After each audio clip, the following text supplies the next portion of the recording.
Very good evening, East Africa. Welcome to yet a brand new and also exciting week of the desk. Now more than ever, I'm yours truly, Shadrach Shagaf Kisame. Now guess what?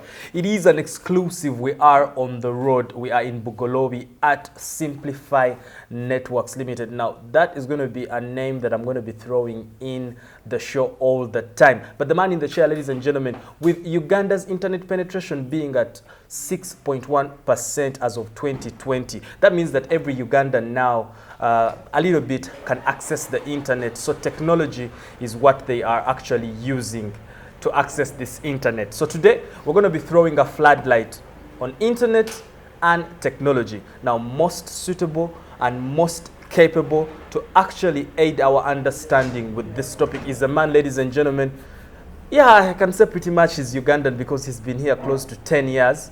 And he is the group managing director and CEO for Simplifi Networks. Now, Simplifi Networks are master distributors for internet or network and telecommunications equipment. We're talking Rihi by Rigi, we're talking Ubitic, and he's going to be actually explaining more of those products later on. But Ken Stobber is the man in the chair tonight. So if you are a techie or you just want to know about the internet and technology, you better sit back, relax, better lean forward, or even stand as a professor in technology. Welcome to the show, Ken. Thank you so much. No, it's great to have you guys here. Good to be with you. Yes. Thank you very much for sparing time to talk to us. You're a busy man. We found the entire office busy and we had to disorganize it for a bit. That's okay. It's good to have you guys here. Right. So, you know, as of 2020, Uganda's internet penetration has, a little bit increased.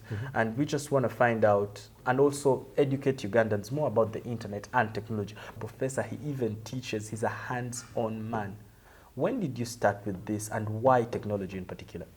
I probably started when I was a young child. I used to go home and take things apart. I drove my mom pretty crazy on that. But anything new that came into the house, I wanted to see how it worked. So I started taking things apart and trying to put it all back together. Most of the time I did put it back together. But that kind of drove me into the technology and wanted to be in technology. So I made sure that I took science classes and mathematics classes and things like that. And then I just kind of watched where the technology was going and I jumped into it. At the time I came out of school, that was the time that computers were first coming out. So I was able to start working in that and then just kept building my career off of that. Right. So because, here in Uganda, it's more of if you have not studied something, then you're not qualified for it, even if you've been practicing for a while. Personally, I want to be honest. I've not been in journalism school, as in a paramedic school, but I've been on TV for 5 years, and you guys are the witnesses. I'm doing a good job. So, what would you say to, before we even dive in the discussion, to a parent out there, and they're so traditional. You just have to study this, and clearly the passion of the child is with something else. No, I think you hit it perfectly on the head. It's passion. You're going to always do well when you're passionate about something. So I was always passionate about technology and regarding what you're learning. You have to have the passion, so you get up in the morning, you want to go to work, you want to look at technology, you always want to be touching things and playing with things. If you don't have the passion, it's going to be a much, much harder career path for you. You're going to kind of be harder to get up in the morning and wanting to do this stuff. So understand what a child's passion is and help drive them towards those solutions and those decisions. For you personally, is it about the money? No, yes, it's there, but I think for me the driving point is I really like technology. I'm constantly playing with things at home, here at work. I always have some gadgets and things like that. I spent time at Intel and Microsoft, and I was constantly just playing with technology. So every day I was like, oh, I'm excited. This morning I was excited to come to Simplifi because I knew I had some new products to play with. That's the driving force for me. Right. Before you tell us about Simplifi Technologies, how have you found Uganda close to 10 years and you're still here? Yes, I'm here, and I'm here by choice. I just saw the opportunities, and in fact, I was here in early 2013, and I was in Gulu, and I had Gulu. I was in Gulu. That's so my far away from first here. Visit was to Gulu. I was working on a project, and I was working on an Oxfam project, and we were trying to put internet around areas in Gulu. And one person came and they said to me, Ken, all these entities come and they spend money, but they don't create opportunities. We really need to create opportunities. Come back and create opportunities. And that really stuck. So when I was finished with my final project, I decided to come to Uganda and we started Simplifi. So months later, we started Simplifi and we've been growing ever since, but we're creating opportunities. So I have staff that's completely Ugandan. We are doing training classes. We're trying to do everything to make Uganda a better place. That takes us into the next question. Just tell us about, a little bit more about Simplifi, because the different products that you guys deal in. Are you manufacturers? Are you distributors? Are you an assembling plant? What are you guys? No, we're actually what you call distributors. So what we do is we buy direct from the manufacturers. So people like Ubiquity, people like Microtik, people like Sopto Fiber, Rihi, we buy direct from them and then we bring them in large quantities. So it's typically a container will come in and then we will sell it. The advantage that we have is we're now bringing it in at the lowest cost, but we also have the best support. By buying with Simplifi, you can actually get RMAs. So if you have a problem with the product, we can fix it here locally. We don't have to ship it anyplace else. So the staff is highly trained technically, so we can help with designs and things like that. But trying to again bring the cost of equipment down as much as possible. Right. The fact that we're talking about technology sensitization and technology education, that will be all for Simplifi. But if someone wants to get more insights on Simplifi, you guys have a website? Yep, SimplifiNetworks.com. We've got websites. You're always welcome. People are welcome to come into our offices here in Bugalobi. We also have an office in Kenya, so you're welcome to come in and talk with us at any time. And happy to have that conversation. Right. Before I take a break, can an everyday Ugandan live without technology? Can I stay without it? You can. You can do that, but what you're seeing is on everyday things are changing dramatically. You just look at before, like the internet. If I wanted to go someplace and getting a map, I had to go find a map or I had to ask instructions. Now I have a cell phone where I can basically have my map on there. You're also seeing like our government is moving everything to the internet or everything to online. So things like if I want to get a tin, if I want to get information from Ministry of Health, all of that is moving to Twitter and these kinds of things. Right. And what it's doing is it's making our lives easier. Now, can I live without it? Yeah, but it might make your life a little bit harder. So let's embrace it. Let's see how we can make our lives easier. Right. Can you live with the internet? Yes, but it will make your life a little bit hard. Now I take a quick breather and I return in a bit. Remember, I'm at Simplifi Networks Limited in Bugalobi. I'm on the road, but I return in a bit.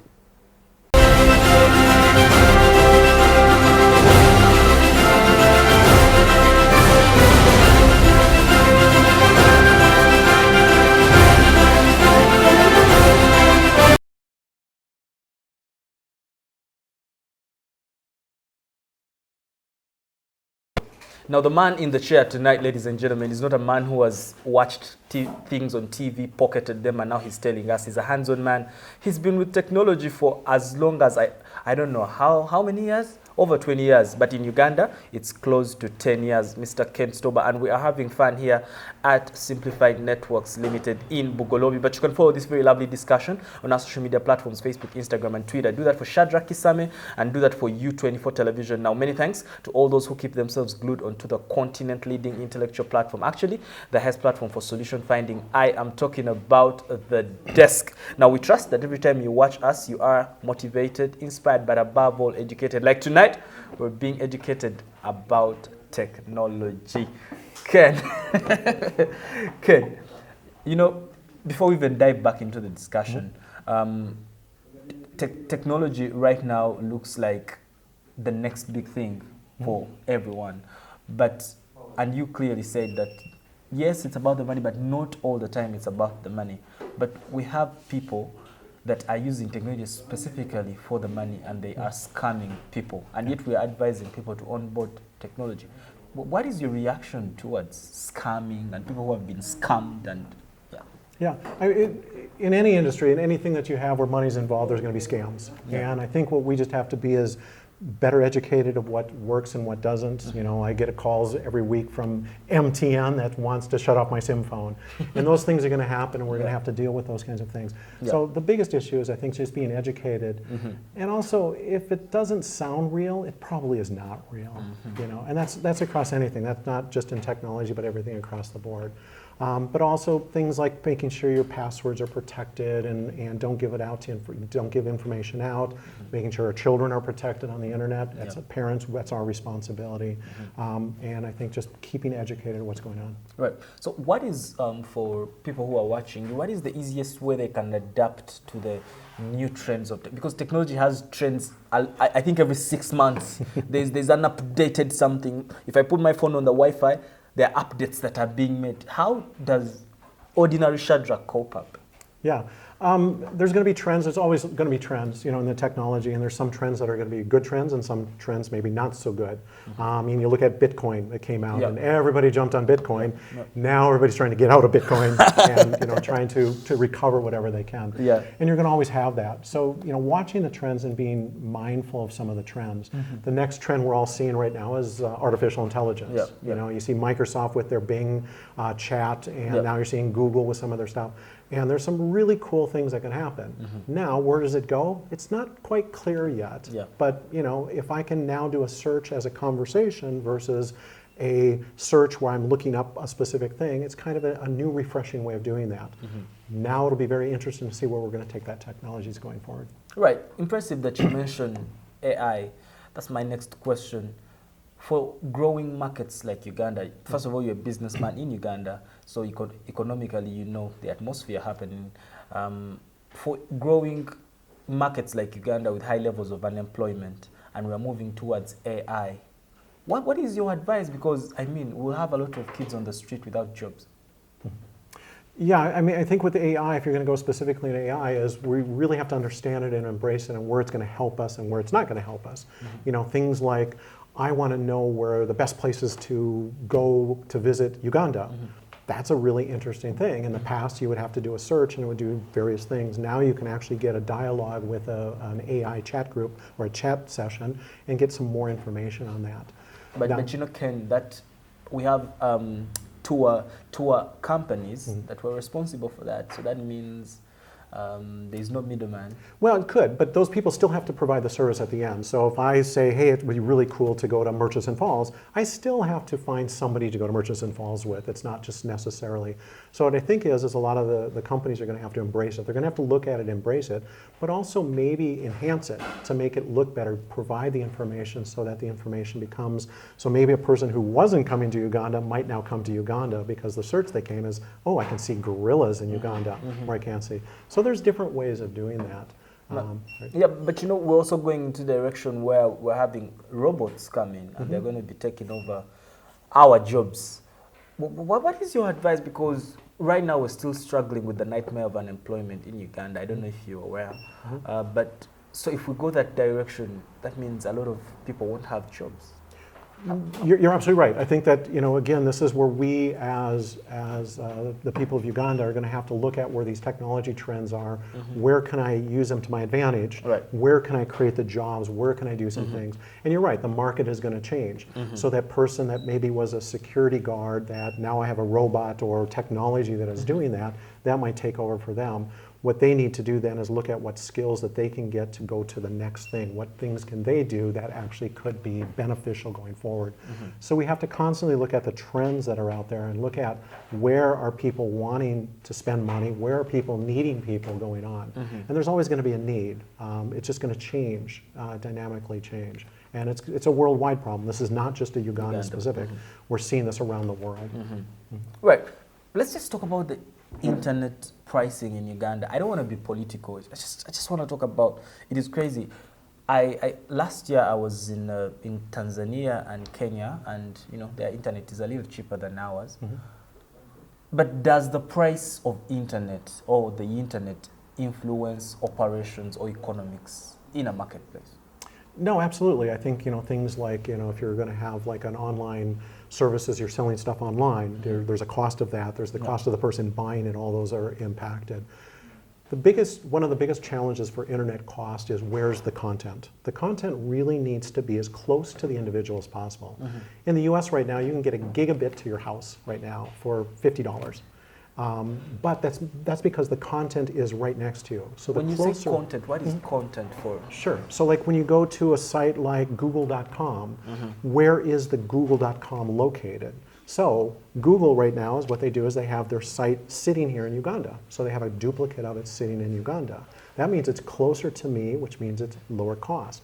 If google.com wasn't here, say I went to yahoo.com, there's no yahoo.com that's located here. I have to now go through a very expensive path through Kenya, under the water, into France, and that's where I'll get my content. That's very expensive. Ken, I'm still really confused, and for people who are watching, when you say Google has, what do they, because all we see are words. What's that? What are you talking about? Right. Are they wires? What are we talking about? No, it's a great question. What Google does is they actually place their servers in the country. Okay, so what they'll do is they'll move a server into a location and have it here. And they'll usually provide it with one of the internet service providers, the Airtels, the MTNs. And so what they'll do is they'll move the server in closer to it. So the closer we have the content to the people, the lower our internet costs are. So the more that we can have that. So Kenya is less expensive because a lot of those people are moving their servers into Kenya because it's a bigger market. So that's just the way that we have to do it. The other aspect is some of the taxes. So if we believe ICT is a key component, we need to incentivize it. Right. We need to make sure, how do we bring that down? Well, let's get private sector involved. Private sector has the money. Private and public sector partnerships. All those things will help drive internet down. And then the factor of taxes. If we think it's important, let's lower the taxes. The countries that have lowered the taxes or zero tax some of this are the ones that have succeeded on the internet. Have you ever considered politics? No. Let's go for a quick breather. I return in a bit.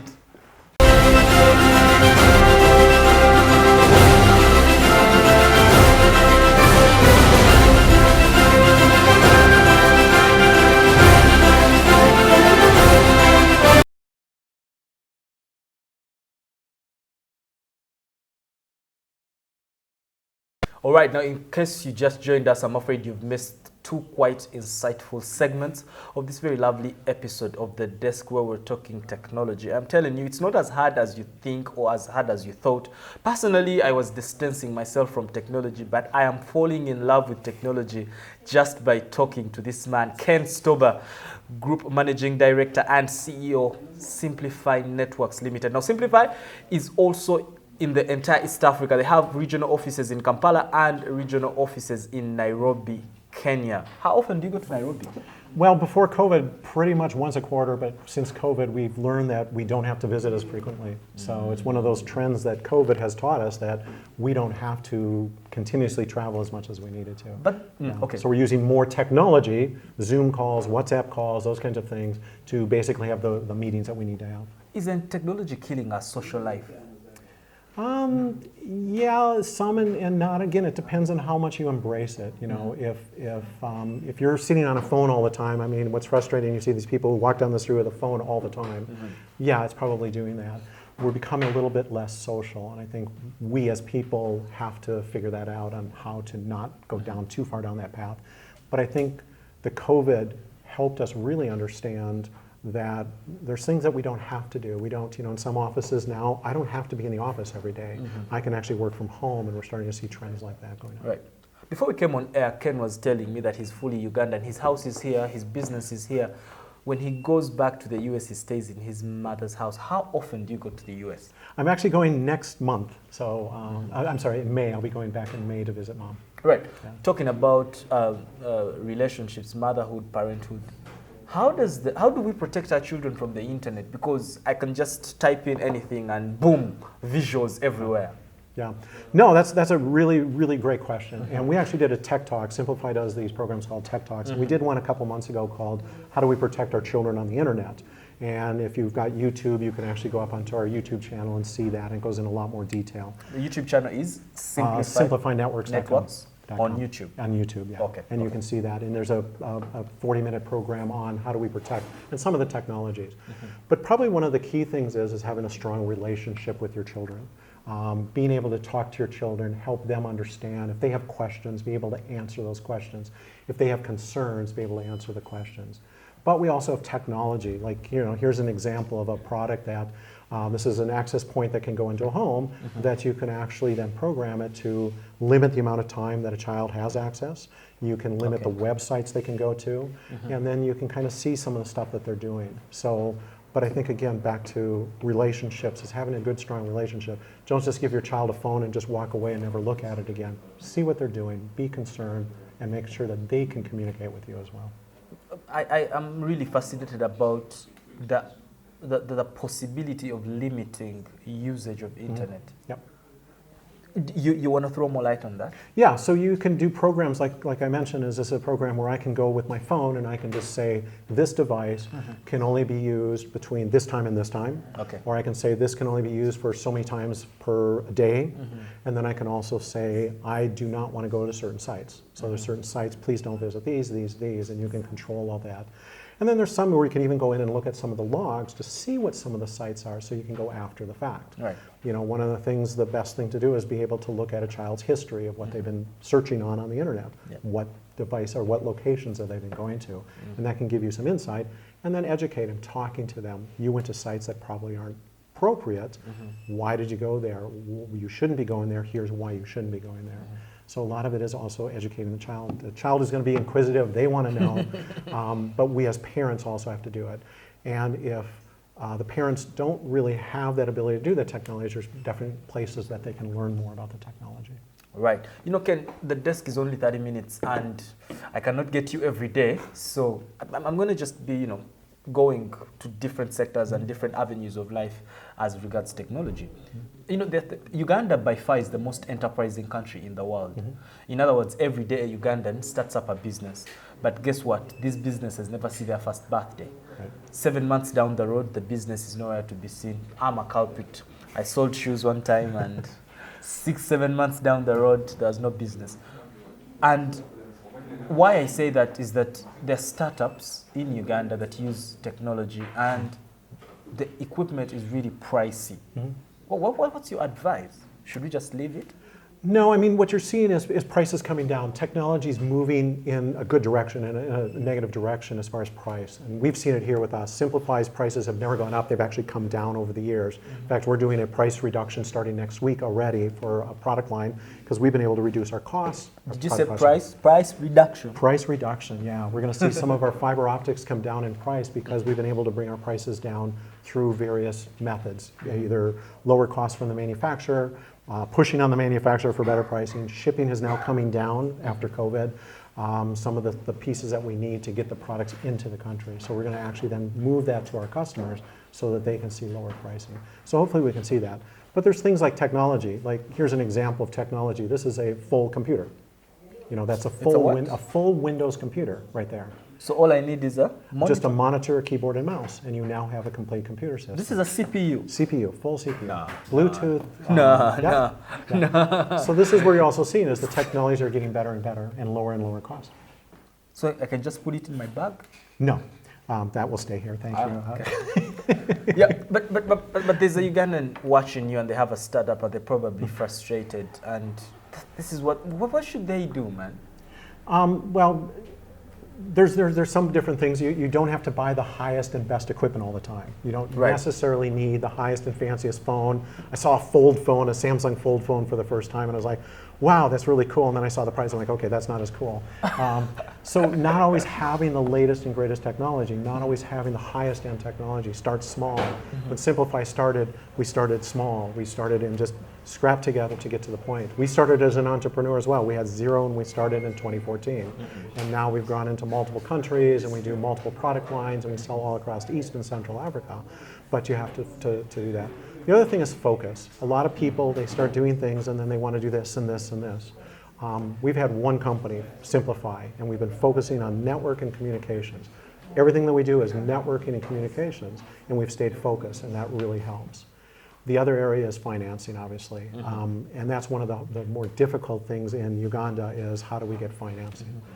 That, I don't have a necessarily a positive solution for that, but that's something we have to look at. And I think, again, creating incentives for private sector to come to Uganda will help alleviate some of those issues. Right.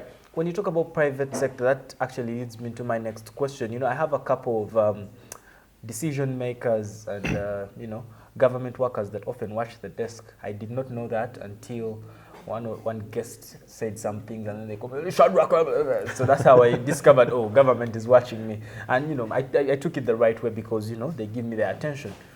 How can those guys who are watching us and their government officials make the technology space in Uganda more conducive for businesses like you? Yeah, I think it just comes down to incentives. Just look at what is needed to get this. And one of the things that are needed is incentives for businesses like myself. Why would I come and invest in Uganda? Well, if I can have, tax protections in some areas, or if I can have incentives to come, there's very good reasons that people will come. Yeah. Simplifi has been around for 10 years, almost 10 years now. We've had zero incentives from Uganda to come here. We chose to come here. We funded ourselves. If we can get incentives, we can get more and more people to come here. Right. So I think if looking at that, if it's a key industry, we already know agriculture and ICT, let's create incentives to get people to come here to be able to spend on these areas. All right, incentives is it. Our time is really fast spent, but I cannot go without asking you this question. You see, these are places in Kampala you may not know.